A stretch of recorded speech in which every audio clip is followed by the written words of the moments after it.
Oh, let me get this thing set up. Even though ain't nobody watching, but y'all can watch it later. We'll go to. I ain't went fishing this week. I went fishing one time, and I got my face kicked in. It was windy, freezing cold. Threw everything out, caught 2 rat reds, and had one other bite, and that was about it. But they had a guy.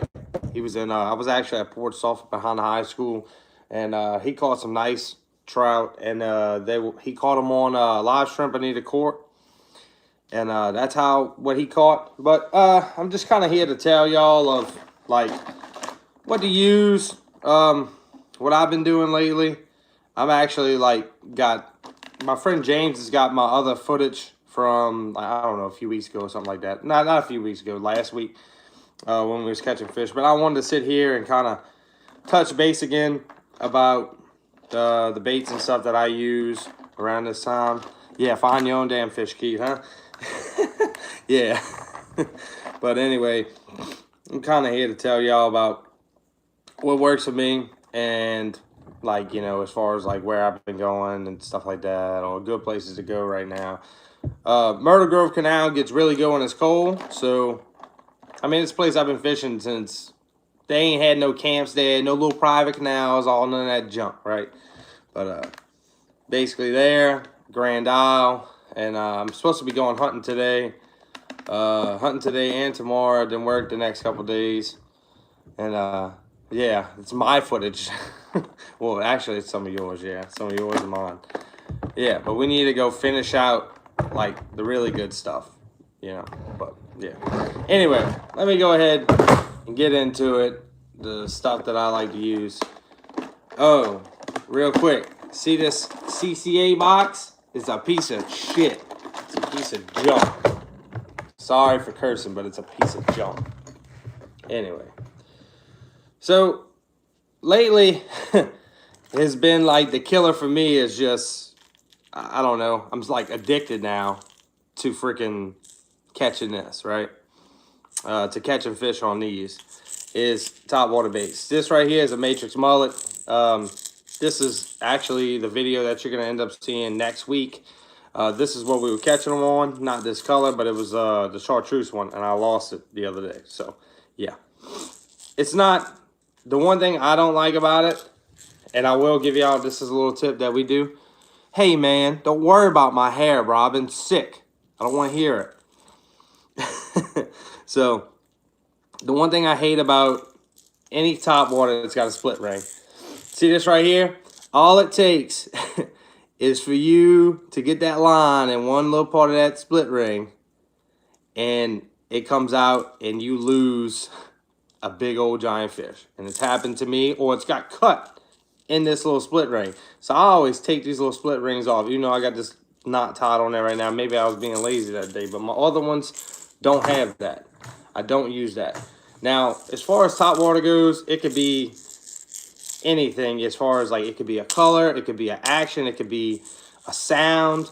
Matrix mullet kind of got like a rattling sound, but you get something like a mirror lure like this has got a thud sound. We got a little small Rapala skittle walk, much deeper sound. So yeah, using that the noises on the baits, that'll help dictate what kind of bites you get, or whatever, whatever bites you get, and then the cadence and whatnot like that. So one of the days that I was fishing, the 2 videos y'all seen with all the Topwater, that day early in the morning, it was all of you throw out there, twitch it any way you want, they bite. Okay, now once these fish kind of got wise to that situation, it was, you had to walk it quick, where you wanted to walk it. Let's see if I can, it's kind of hard to explain. But you wanted to walk that bait where it was just kind of going about a medium speed, and then you locate that fish, and then you walk it fast. You just go boom, boom, boom, boom, boom, boom, and you kill it. And when you would kill it, boom, they would hit it. Now, that bite lasted until about, I don't know, maybe about 45 minutes. after daylight. So what we did, we had some partly cloudy skies, and the fish ended up stopped biting. So I went to the store, got some ice, put on waders, walked around the marsh to the other side, and started fishing over there. And then when I started fishing over there, was more of I had to walk it a little bit quicker to get them to commit to it, and then I twitch it real fast, walk it a little bit. So just changing up that cadence is going to help you a lot as far as like locating fish and catching them. And where's my there's my phone right there. So anyway, I checked the weather before I got on here, and even though it's been cold or whatever like that, them trout will still hit top water. Me, James, and George caught trout last year. I want to say it was like 42 degrees, 30-mile-an-hour winds, just brutal conditions that day. And we caught them on top water all day. Actually, the biggest fish I hooked, in the last year came on that day. The big trout like to get on them mud flats when it's cold. Water warms up, shallow water. I follow the Speckled Truth and stuff like that, and I read a lot of their stuff. And I want to say a lot of their stuff, a lot of the big trout they catch are in like shallow water. They catch them on all kind of stuff, plastics, top waters, corkies, all that. All right. So if y'all watch this dude, Steve Redig or whatever, fishing, I'm sorry, I don't know how to say your last name, but he uses this like fire tiger little minnow bait. Now, I think sometimes it has to do a lot with the color, but sometimes it has a lot to do with just profile, stuff like that. I got that. I've been fishing with these. Me and my grandpa's been fishing with these forever. The most redfish I've ever caught were on these type of baits right here, and it was in the pen. And then the biggest bass for the longest time I caught on this little blue bait right here, ripping it through grass. And that's how we used to catch trout in the Wrigley's. We'd hang this up in the grass, rip it out, and then catch them. You got these like, I guess that's meant to be a bass. I don't know, it's not that realistic, but it works, you know? So, I mean, look how old that bait is. I couldn't even tell you what kind of bait that is, but I know it's old. It's all discolored and everything. But I mean, that's another good bait to use, because especially because a lot of the bait fish around, unless it's mullet, are kind of smaller right now, you know? I mean, all the damn bait I've been seeing in Grand Isle is smaller. So that goes with that. So let's go with, oh yeah, like I said, that guy in, what's it called, Port Sulphur the other day was catching, I think he caught one that was probably about 4 pounds. I looked in his ice chest. Dude I was with popped it open for me. Looked in the ice chest. Was freaking nice fish. Whew. All right. So now when it gets cold, what's up? Who's that? I didn't even know his teeth. Write something again. I wasn't looking. I couldn't see it. All right. So when it gets cold, or just the water temp goes down, not hitting top water, some reason, whatever. That's when these little soft deans work good. Little soft deans, fat boys, the XL soft deans, a twitch bait, something that's gonna sit in their face. When the water's cold and trout don't want to move a whole bunch. It's not summertime. They're not trying to haul ass after something, you know. So twitching that soft dean in front of their face is going to be a killer bait. You know, it's got a little rattle in it. And then you just have to find the size and the color profile that they want. This one's happen to be like it's like a pink peach, got black gold, orange bottom. Haven't really caught too much on it yet, but this one right here, when I was catching trout in the spring, the mullets had this white top and silver sides, and that's what I ended up catching a lot of them on that. Like I said, this little bait right here, big trout eat you know, fin fish. So throwing this and twitching it off in their face and stuff, that's how you're gonna really do pretty good whenever you your wintertime fishing, cold weather, shallow water. I mean, these little things will sink all the way to the bottom, and they may sink probably about, I don't know, maybe like I say, probably about 10 inches a second. So doing that, you got your hard twitch baits. I mean, you got to think about like the profile too. The profile of this is gonna be more like a little pokey. It could be for like a mullet or a cockahoe, whatever, you know. But you got these right here. This is a Rapala X-Rat twitching mullet. Obviously, it's in the name.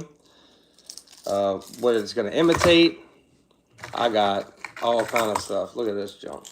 See, I got a live target, Metahaden bait, hoagie, whatever you want to call them. So got these little baits right here. I actually caught one on a live target wake bait the other day. It was a redfish. I was looking for a big trout. But these little mirror lures right here, these things are killer.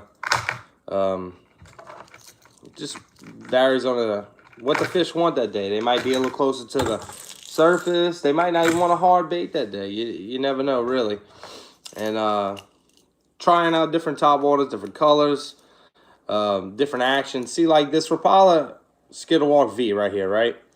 Look at this bottom. It's kind of like a boat, right? So what happens is as you walk this bait, it rolls like this.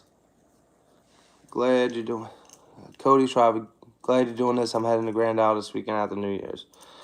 All right, man, that should be pretty good. Actually, the weather is, I keep reaching for my phone and I forgot I'm recording on my phone. I don't know what's wrong with me. I'm just retarded. I don't know. Anyway, so that's some of the baits that I kind of use. I really just start off with, most of the time when I go out to Grand Isle, I go out early and I mean just kind of hop around. It's really just kind of like look around, look at the conditions and look what's going on.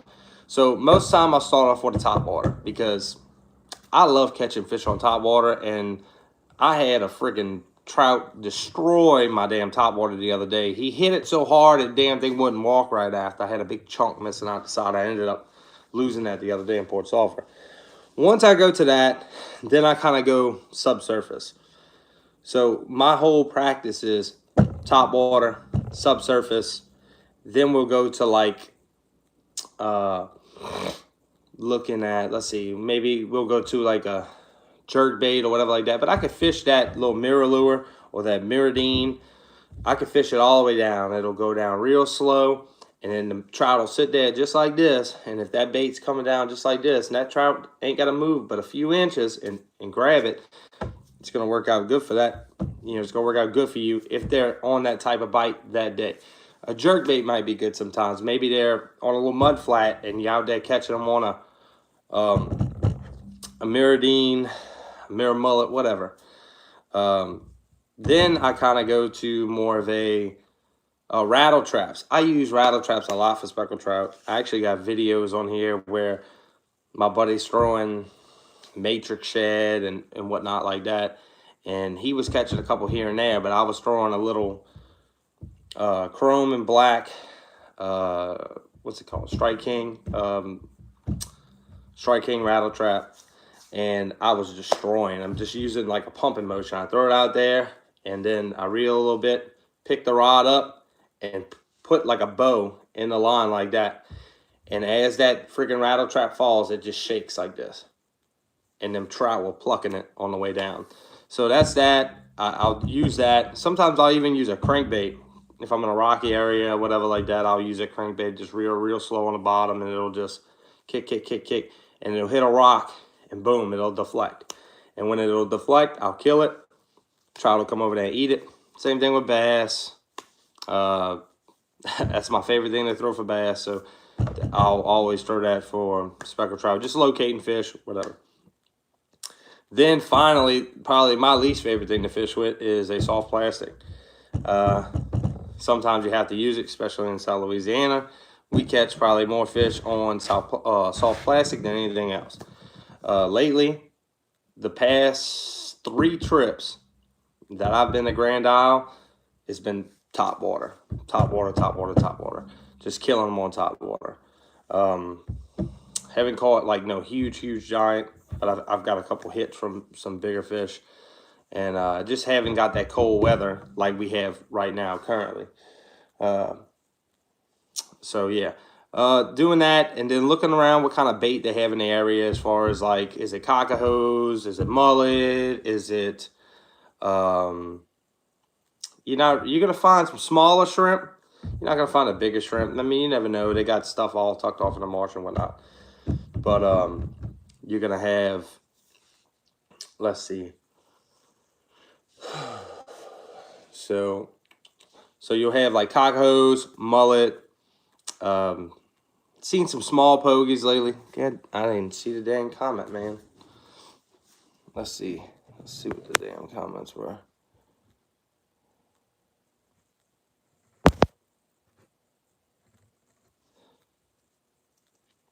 Okay, any tips for people there now? I've got some friends camped at the state park. All right.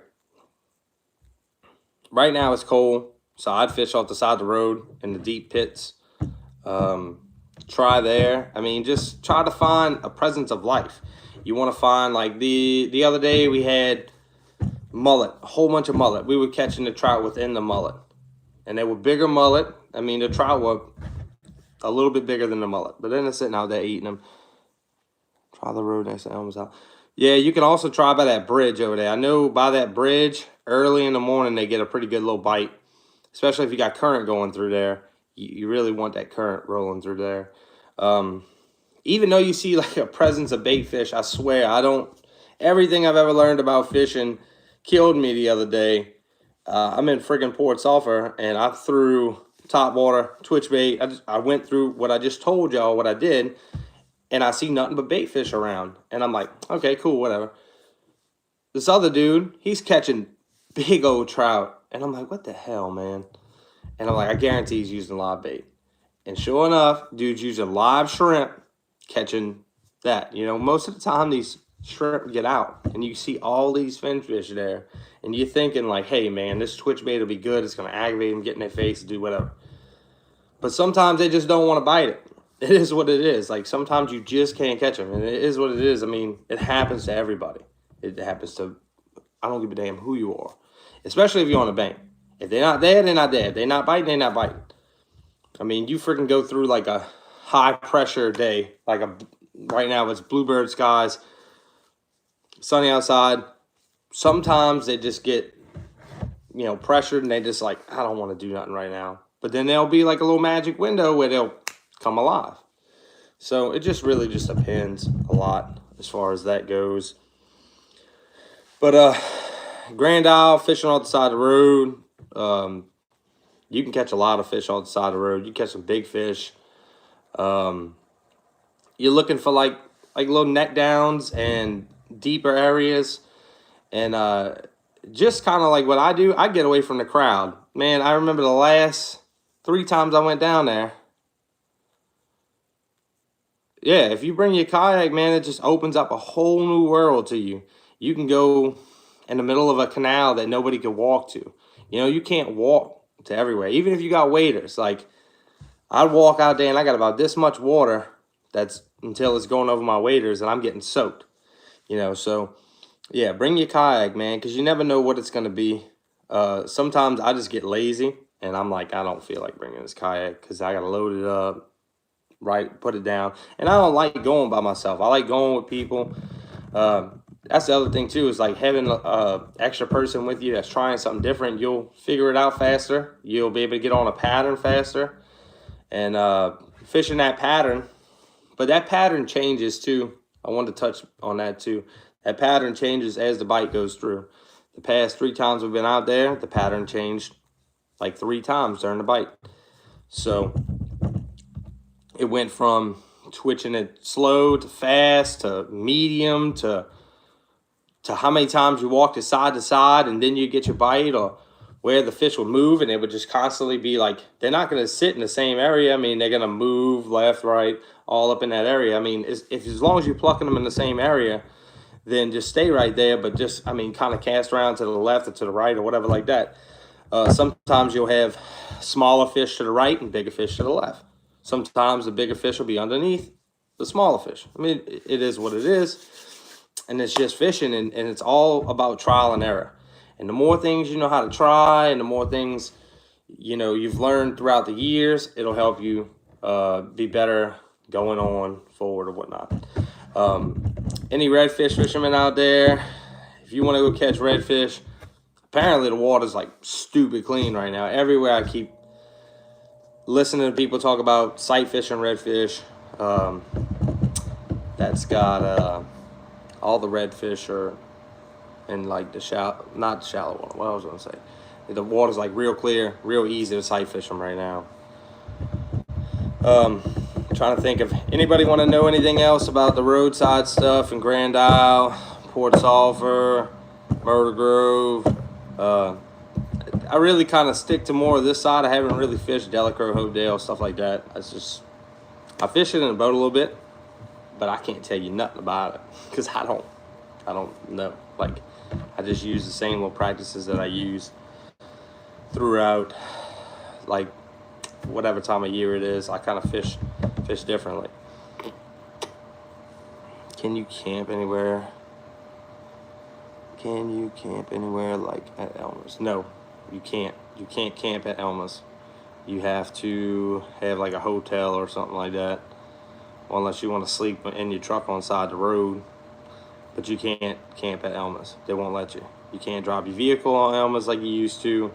I think you could drive like a golf cart or something. I'm not sure. I know I've seen guys out there with a golf cart or a four-wheeler or something like that, and they'll go out there. But yeah, nah, they don't let you camp on Elmer's. You can't even be there at night. You're not supposed to be there at night. And yeah, it kind of sucks. I wish they would open it up to camping. I guess they don't want people crapping in the sand or something, you know. But yeah, that is what it is, man. I wish they would, bro, because I'd have me a little tent. I might be sleeping in like 30-degree weather tonight going hunting. But let's see. So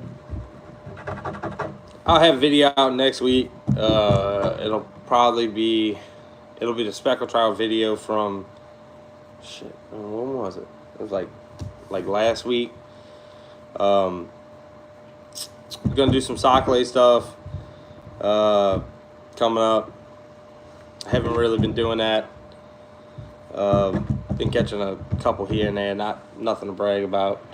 Oh yeah, okay, so we'll go to like forward 2020. Things I got going on. I got the minimalist challenge coming up. I won't be putting out any videos from that because I don't like it's obviously it's a competition.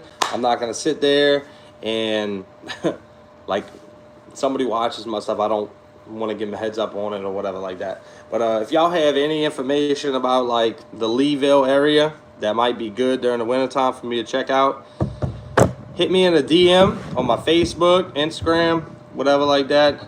Instagram is Rougarou88. Facebook is Doug Blanda or Douglas Blanda. God, man. I got a Twitter, but thanks, bud. I appreciate it. Leeville. So they give you like a box, this minimalist challenge. They give you a box of lures, and then you just go out there and just catch like 10 trout, 2 reds, and then like 10 flounder. So I'm looking for a little bit of information about like general areas around there that might be worth it to go try, because I'm gonna start going out there and practicing for that soon. I'm gonna be fishing pretty much every single tournament that I could fish this year. So we got minimalist, whatever other kayak tournaments they have for Bayou Coast. What else? Won the City Park Rodeo last year. Trying to do that again, win the Champions Challenge, do that. Then in April, I go to the Keys. I'm going fishing for sailfish, permit, and I'm going to Mosquito Lagoon, which is like one of the known hotspots for like huge trout. So hopefully I go out there and go catch a 10-pound trout. That'd be nice. Supposed to be going to Pensacola with my buddy, go catch trout, and then maybe some pompano or whatever like that. Then you have June, going to Michigan after muskie, walleye, and smallmouth. And then I think for the rest of the year, it's just all straight tournaments or whatever it is like that. So that's what you'll see the stuff get geared towards. I'm going to freaking make something. They don't have a single video on YouTube. I looked it up. Not like I'm going to make it. You should come up to Arkansas, fish with smallies. I ain't got nowhere to stay out there. I would, but I ain't got nowhere to stay out there. I ain't got nowhere to stay out there, and then I don't know what the hell I'm doing as far as that goes. It's Cody was saying should come up to Arkansas to fish for smallies in the river, which I think would be cool, you know. I wanted to go to, I think it's, damn man, I forgot where it is. I think it's somewhere in Georgia, and they have shoal bass, something like that. It's like kind of weird looking bass, but it's pretty cool. But let's see. I just sent Facebook. Tons of killer smallmouth. Oh, okay. All right, cool, man. Yeah, like I said, I ain't got nowhere to stay out there, and then it's not like I already got a bunch of stuff planned. I got so much money in the freaking fishing charters, it's crazy. Yeah, but I'm trying to think if I want to say anything else. What else do y'all want to know about Grand Isle? I'm kind of one of them guys. It's hard to like talk to like give you the information, but if you pull it out of me, it's easier for me to tell you. Like that's just how I am in general. I'm one of them guys you got to pull the information out, right? Sit down. What you doing? Sit down. Come here. Freaking thing, you. Yeah, but trying to think of what else. All right, calm down. Go. So, let's see. Trying to think of anything else. Yeah, but freaking live bait. I said the rock jetties fish this good time of year. All right. Kodiaks, the rock jetties fish this good time of year.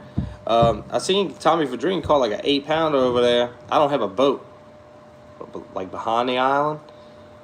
Rocks retain heat, and you know if it's cold one day, and then you got sun that's beating down on them rocks, that water degree, that temperature for the water is going to be a lot warmer, so it's probably going to attract fish to it, and it's just structured. So as long as it's not getting beat up all the time, yeah, it's probably going to be pretty good.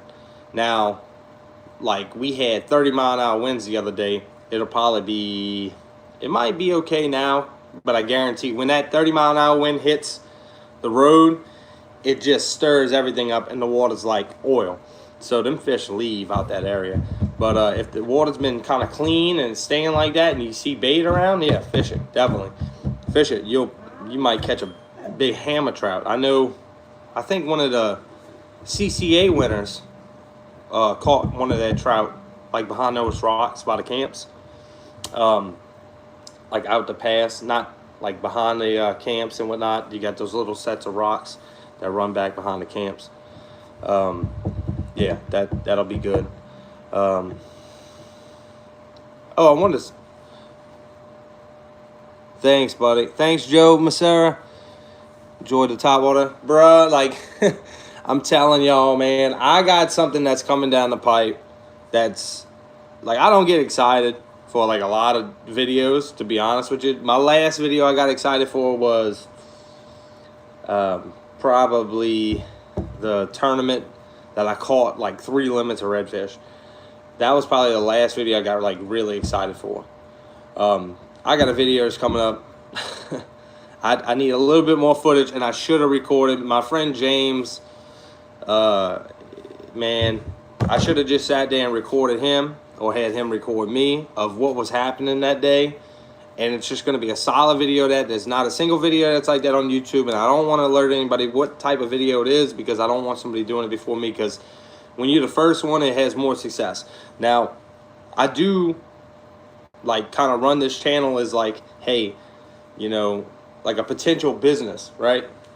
Like, because I want to come out with my own clothing line and stuff like that, and like shit to be like geared toward like real fishermen, not like the crap you see in the store, like the Magellan shirts and the Huck stuff. And I want something that's gonna be like that we could use. And I got a pretty good idea for it, so that's gonna be coming down too. But the video I got coming, man, it's freaking nuts. And I need to go back down to Grand Isle, but I need somebody to film that could work a Topwater pretty good and that could figure them out to go and film that video. And I just really need to put the pole down, concentrate on the camera, and yeah, do that. Other thing is too is I already know what I'm getting for Christmas. I asked my wife for a gimbal, so I'll be there New Year's. Okay, New Year's I work. I might be there New Year's Day. Yeah, I might go New Year's Day. I have work New Year's Eve, but I'm off New Year's Day, so I might go down there New Year's Day because I'm not doing anything. Yeah, but I got a freaking video coming, bro. It's so freaking tight. It's probably gonna take me a little while to do that. Do that. You'll be down there at 2-5. Oh, the 2nd through the 5th. Yeah, I'll probably be there. What is it? What's it called? The 1st. Sit down. Yeah, I'll be down there the 1st, most likely, because I know my friends will be off and whatnot. Yeah, it's just hard. I mean, I can't go fishing like I used to anymore. I got so much stuff to do. Obviously, most of y'all probably have kids. So, Joe said, best Topwater trip for me and my son was off the bank by Deer Range. Yeah, I have no idea where Deer Range is, man. But I can tell you right now, the video, like y'all only get to see what I want y'all to see. The video that I had, the 2 videos I put out, the part 1, part 2. That day, when I got there late. I wanted to get there earlier. And the sun was kind of just cracking or whatever like that. It was already 30 minutes past first light, whatever. And then just throwing it out there, hitting them pretty good, every cast. It was me and one other guy. And nobody else, I think, caught. I think the most anybody else caught was like 5. And me and him caught all our fish on Topwater. And once them fish quit, they quit. And he was like, okay, well, whatever, you know, blah, blah. So I went to go get ice, and then I came back. And then, like I said, I walked to the other side, and then I started fishing again. And just twitching that Topwater a little bit different. I'll bet you. I didn't even know you could go back there. I don't know if that's the same place I'm thinking of. I don't know. I never heard of the name. I know they got some pumps back there and stuff. I fished one of them. I caught a flounder there not too long ago.